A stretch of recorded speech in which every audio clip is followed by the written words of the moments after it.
ঈশ্বর উপস্থিত হয়েছে আপনাদের কৃপা আশীর্বাদে। আজকে হবে 159তম পর্ব। এই 159তম পর্বতে জানে কৃষ্ণ তৃতীয় শুভেচ্ছা। হরে কৃষ্ণ। ওম অজ্ঞানং তিমিরান্ধস্য জ্ঞানং জ্ঞানশলাকয়া চক্ষুরুন্মীলিतं येन तस्मै श्रीगुरुवे नमः। श्री चैतन्य मनोभीष्टं स्थापितं येन भूतले स्वयं रूप कदा मह्यं ददाति स्वपदान्तिकं। वन्देऽहं श्रीगुरो श्रीयुतपदकमलं श्रीगुरून् वैष्णवांश श्रीरूपं साग्रजातं सहगण रघुनाथं वितं तं सज्जीवं साद्वैतं सावधूतं परिजनसहितं कृष्ण चैतन्य देवं श्री राधा कृष्ण पादान सहगण ललिता श्री विशाखान्वितं स। हे कृष्ण करुणा सिंधु दीनबंधु जगत्पते गोपेश गोपिका कांत राधा कांत नमस्तुते। तप्त कांचन गौरांगी राधे वृंदावनेश्वरी विश्वभानुसुते देवी प्रणमामि हरिप्रिये।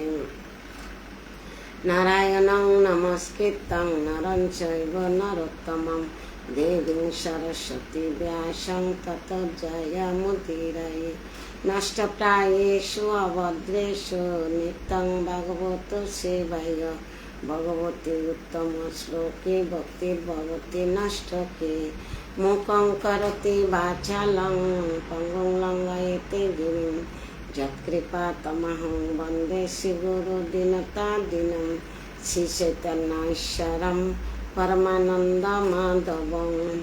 कृष्णाय वासुदेवाय देवकी नन्दनाय च नन्दगोपकुमाराय गोविन्दाय नमो नमः। पादजदीय पतमादितीय तृतीय तोजकथिता जादुर नाभिस्तथा पञ्चमेव षष्ठ भुजन्तरं जदुलं स्ततानु कण्ठस्थराजन्माम जदीय मुकारविन्दं दशम प्रफुल्लम् एकादशललाटपटं शिरायोऽपि तु द्वादश एव भाति। तमादिदेवं करुणानिधानं तमालवर्णं सुहितावतारम् अपार संसार समुद्र सेतु भजामहे भागवत स्वरूपम्। ओम नमो भगवते वासुदेवाय। ओम नमो भगवते वासुदेवाय। ओम नमो भगवते वासुदेवाय। हरे कृष्णा। सर्वप्रथम আমার परमाराध्य गुरु महाराज जगद्गुरु শিলা প্রভুপাদ পূর্বতম আচার্যদের শরণ কমলে প্রণতি জ্ঞাপন করছি। তার সঙ্গে উপস্থিত ভক্তবৃন্দ শরণ কমলে জানাই বৈষ্ণবদের প্রণাম। বাঞ্ছা কল্পতরুভ্যশ্চ কৃপা সিন্ধু ভয়বচ পতিতানাং পাবনেভ্যো বৈষ্ণবেভ্যো নমো নমঃ। ওম নমো ভগবতে বাসুদেবায়। ओम नमो भगवते वासुदेवाय। ओम नमो भगवते वासुदेवाय। श्रीमद् भागवतम प्रथम स्कंद पंचदश अध्याय যথাসময় পাণ্ডবদের অবসর গ্রহণ। শ্লোক নাম্বার 27। অনেক বড়। हरे कृष्णा शशि जगन्माता हरे कृष्णा काजल देवनाथ हरे कृष्णा हरिबल माता जी हरिबल अर्चना मोरी हरे कृष्णा। आज के আপনাদের কৃপা আশীর্বাদে গুরু মহারাজের কৃপা আশীর্বাদে এই লাইভ এটার পরে ভাগবত ক্লাসের পরে চৈতন্য চরিতামৃত ক্লাস দেওয়ার চেষ্টা করব। এটার বন্ধ হওয়ার 10 মিনিট পরে আপনারা সাথে থাকবেন, ঠিক আছে? যত ফিসে নিব ফিসে থাকবো। একদিন হিসাব থেকে চলে যাচ্ছে। আমি তো এমনি ঘরে পড়ি বা ক্লাসে করে অনলাইনে দিই, আপনারা যদি একজন শোনেন, এতে আপনাদের জীবন ধন্য, আমার জীবন ধন্য। কারণ গুরু মহারাজ আর নিত্যানন্দ প্রভু, চৈতন্য মহাপ্রভু কৃপা হলে চৈতন্য চরিতামৃত আপনারা বুঝতে পারবেন এবং শ্রবণ আগ্রহী থাকবে। হরে কৃষ্ণ। শুরু করি। শ্লোক 27। দেশ কাল অর্থযুক্তানি হৃদতাপ উপশমানি চরন্তি শরত চিত্তম গোবিন্দম অভিহিতানি মে। অনুবাদ। পরমেশ্বর ভগবান গোবিন্দ প্রদত্ত উপদেশগুলি প্রতি আমি এখন আকৃষ্ট হচ্ছি, কেননা এগুলি দেশ এবং কালের সমস্ত পরিস্থিতিতে হৃদয়ে তাপ প্রশমিত করা সারগর্ভ উপদেশপূর্ণ। এখন এই কথাগুলা কাকে বলতেছে? অর্জুন যুধিষ্ঠির মহারাজকে বলতেছে। আলপনা দে। হরে কৃষ্ণ। তাৎপর্য করেছেন শিলা প্রভুপাদ। জয় শিলা প্রভুপাদ। এখানে শ্রীমদ্ ভগবদ গীতার উপদেশের কথা বলেছেন, যা কুরুক্ষেত্রের রণাঙ্গনে ভগবান তাকে দান করেছিলেন। এই যে ভগবদ গীতার উপদেশের কথা বলতেছে, কুরুক্ষেত্রের রণাঙ্গনে ভগবান তাকে দান করেছিলেন। গীতার জ্ঞান কোথায় দান করেছিলেন? কুরুক্ষেত্রের রণাঙ্গনে। ভগবান কেবল একালা অর্জুনের হিতের জন্য শ্রীমদ্ ভগবদ গীতার উপদেশ দান করেননি। অর্জুনের হিতের জন্য, অর্জুনের শুভর জন্য বা অর্জুনের মঙ্গলের জন্য করেননি, সকলের মঙ্গলের জন্য গীতা দান করেছেন। তিনি সর্বকালে সর্বদেশে সমস্ত মানুষদের জন্য এই উপদেশ দান করেছিলেন। শ্রীমদ্ ভগবদ গীতায় ভগবান শ্রী মুখনিসৃত বাণী বলে, তা হচ্ছে সমস্ত বৈদিক জ্ঞানের সারাতিসার। উপনিষদ, পুরাণ এবং বেদান্ত সূত্র আদি বিশাল বৈদিক শাস্ত্র অধ্যয়ন করার সময় যাদের নেই, তাদের জন্য পরমেশ্বর ভগবান স্বয়ং অত্যন্ত সুন্দরভাবে শ্রীমদ্ ভগবদ গীতার জ্ঞান দান করেছে। আমরা পড়তে না পারলে শ্রবণ করতে পারি। শ্রবণে কি হচ্ছে? শ্রবণে আমাদের কানের রন্ধন ছিদ্র দিয়ে আমাদের হৃদয়ে প্রবেশ করতেছে। তো আমাদের হৃদয়ের কলসগুলা দূরীভূত হচ্ছে, তারপর আমাদের ভগবত ভক্তি জাগ্রত হচ্ছে। মেনে হচ্ছে শ্রবণ। শ্রবণ হচ্ছে যে অত্যন্ত অত্যন্ত গুরুত্বপূর্ণ। নববিধা ভক্তির মধ্যে শ্রবণে কে উদ্ধার হয়েছিল? পরীক্ষিত মহারাজ 7 দিন শ্রবণ করে ভগবত ধাম প্রাপ্ত হয়েছে। হ্যাঁ, এখানে উপনিষদ, পুরাণ এবং বেদান্ত সূত্র আদি বিশাল বৈদিক শাস্ত্র অধ্যয়ন করার সময় যাদের নেই, তাদের জন্য পরমেশ্বর ভগবান স্বয়ং অত্যন্ত সুন্দরভাবে ভগবদ গীতা দান করেছেন। ঐতিহাসিক কাব্যকথা মহাভারত, যা বিশেষভাবে স্ত্রী, শূদ্র এবং দ্বিজবন্ধুদের জন্য রচিত হয়েছে, তার অভ্যন্তরে শ্রীমদ্ ভগবদ গীতা স্থাপন করা হয়েছে। কুরুক্ষেত্রের রণাঙ্গনে অর্জুনের হৃদয় সংশয় উদয় হয়েছিল। শ্রীমদ্ ভগবদ গীতার নির্দেশ লাভ করে তার সমাধান হয়েছিল। হ্যাঁ, পুণ্যশ্রী। হরে কৃষ্ণ। পুণ্যশ্রী জনমাদের দেশ। আমাদের ভিতর যদি দ্বন্দ্বমোহ জাগ্রত হয়, তখন আমরা ভগবদ গীতার যদি আশ্রয় নিই, তাহলে আমাদের দ্বন্দ্বমোহ দূরীভূত হবে। পরম করুণাময় ভগবান শ্রীমদ্ ভগবদ গীতা রূপী তার মহান শিক্ষা দিয়ে গেছেন, যাতে তার অপকটের পরও মানুষ তার সেই উপদেশ গ্রহণ করতে পারে। ভগবান তো এখন জগতে নেই, এমনভাবে ভগবদ গীতার জ্ঞান দান করছে এবং মহাত্মাদের কৃপায় আমরা এই জ্ঞান অর্জন করতে পারছি। এখনো পর্যন্ত এখন ভগবান নেই।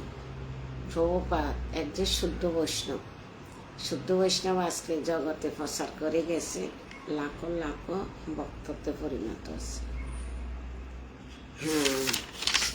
শ্রীমদ্ ভগবত রূপে শিক্ষা দিয়ে গেছেন যে যাতে তার অপকটের পরও তার উপদেশ গ্রহণ করতে পারে। শ্রীমদ্ ভগবদ গীতার জ্ঞানের 5টি গুরুত্বপূর্ণ অঙ্গ বিশেষভাবে বর্ণিত হয়েছে। এই যে 5টি অঙ্গ বা 5টি বিষয় দিয়ে ভগবদ্গীতা তৈরি হয়েছে। এই 5টি বিষয় যথা পরমেশ্বর ভগবান, জীব, প্রকৃতি, কর্ম, কাল। কর্ম প্রতিক্রিয়া আদি এর মধ্যে পরমেশ্বর ভগবান এবং জীব গুণগতভাবে তাদের মধ্যে উভয়ের পার্থক্য বিশ্লেষণ করে বলা হয়েছে ভগবান পূর্ণ, জীব তার অবিচ্ছেদ্য অংশরূপ। ভগবান পূর্ণ কিন্তু জীবেরা আছে যে অপূর্ণ। ব্রহ্ম প্রমাদ করুণা পাঠব বিপ্রল উৎসাহ। করুণা পাঠব আমরা করুণা পাঠব আছে আমাদের হৃদয়গুলো অপূর্ণতা। হরে কৃষ্ণ অর্চনা মরি মাতাজি, হরে কৃষ্ণ হরে কৃষ্ণ। হ্যাঁ, প্রকৃতি 3 গুণের ক্রিয়া প্রদর্শনকারী অচেতন পদার্থ এবং নিত্যকাল এই অসীম দেশ যারা প্রকৃতির অস্তিত্বের অতীত। জীব তার বিভিন্ন কার্যকলাপের ফলে এই জড়া প্রকৃতিতে আবদ্ধ হতে পারে অথবা প্রকৃতির বন্ধন থেকে মুক্ত হতে পারে। বেদে জীবের কর্ম নির্দিষ্ট হয়েছে এবং সেই নির্দেশ অনুশীলন জীবের পাপ বৃত্তি সংশোধন করে তাকে জ্ঞানের স্তরে উন্নীত করে। এই ভগবদ্গীতায় মানে যদি আমরা পড়ি কত না কিছু আমরা উন্নত করতে পারব। জ্ঞানের সে বিশুদ্ধ স্তর ভগবদ্ভক্তি বৃত্তি। জীবনের সমস্যার সমাধান গবেষণা জীব যখন লিপ্ত থাকে তার সেই অবস্থাটিকে বলা হয় জ্ঞান বা বিশুদ্ধ জ্ঞান। কিন্তু জীবনের সমস্ত সমস্যা সর্বত্রভাবে সমাধান যখন উপলব্ধ হয়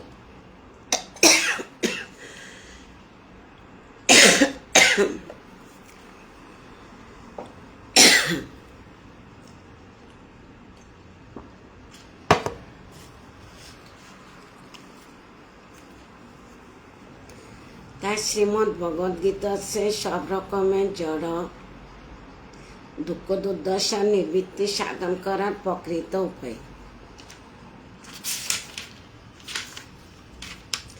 অর্জুন সে মহান জ্ঞানের আশ্রয় অবলম্বন করেছিলেন যা কুরুক্ষেত্রের রণাঙ্গনে ভগবান তাকে দান করেছিলেন। অর্জুন শোনার ইচ্ছে হয়েছে তাই ভগবান ভগবদ্গীতার জ্ঞান দান করেছে। আমাদের যদি ভাগবত কথা শ্রবণ করার ইচ্ছা জাগে তাহলে ভগবান আমাদেরকে অবশ্যই শোনাবে, শ্রবণ করাবে এবং আমাদেরকে কলুষ মুক্ত করাবে, জড়বন্ধন থেকে মুক্ত করাবে। যদি আমাদের ইচ্ছা না থাকে তাহলে ভগবান কি করতে পারে? ঠিক আছে, 27-28 শ্লোক 28। সুতবাচ সুত গোস্বামী নমীশ্বরেণ্য ঋষিদেরকে কথাগুলা বলতেছে এবং চিন্তায়ত যিশ কৃপাপাদ সররুহম সৌহার্দ্য দনুতি গাঢ়েন শান্তা আশিত বিমলাম মতিহ। অনুবাদ। সুত গোস্বামী বললেন, এভাবে অত্যন্ত গভীর সৌহার্দ্য সহকারে শ্রীকৃষ্ণের চরণ কমল চিন্তা করতে করতে অর্জুনের অন্তঃকরণ শোকরহিত হয়েছিল এবং জড় জগতের সমস্ত কলুষ থেকে মুক্ত হয়েছিল। অর্জুন যেহেতু মুক্ত হয়েছে আমরা অবশ্যই মুক্ত হতে পারব। তাৎপর্য করেছেন শিলা প্রভুপাদ। জয় শিলা প্রভুপাদ।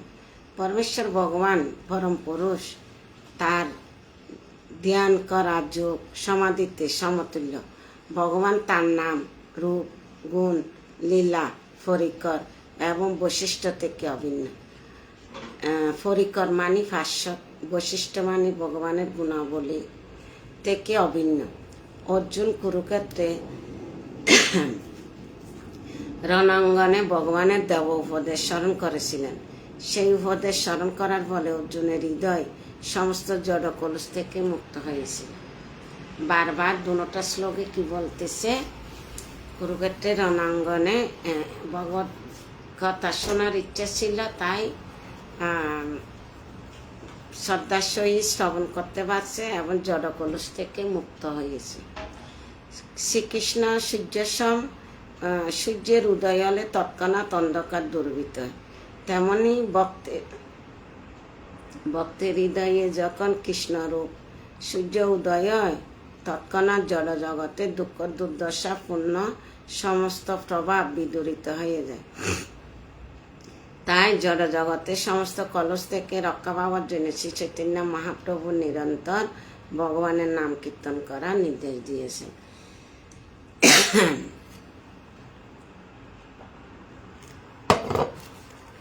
হরে কৃষ্ণ। এখন আমি চৈতন্য চরিতামৃত ক্লাস দিব, 10 মিনিট পর আপনারা আবার যুক্ত হবেন। এই লাইভটা আমি এখন বন্ধ করি, ঠিক আছে? সবাই সাথে থাকবেন। হরে কৃষ্ণ। ভাগবতম গ্রন্থ রাজকে জয়। শিলা প্রভু।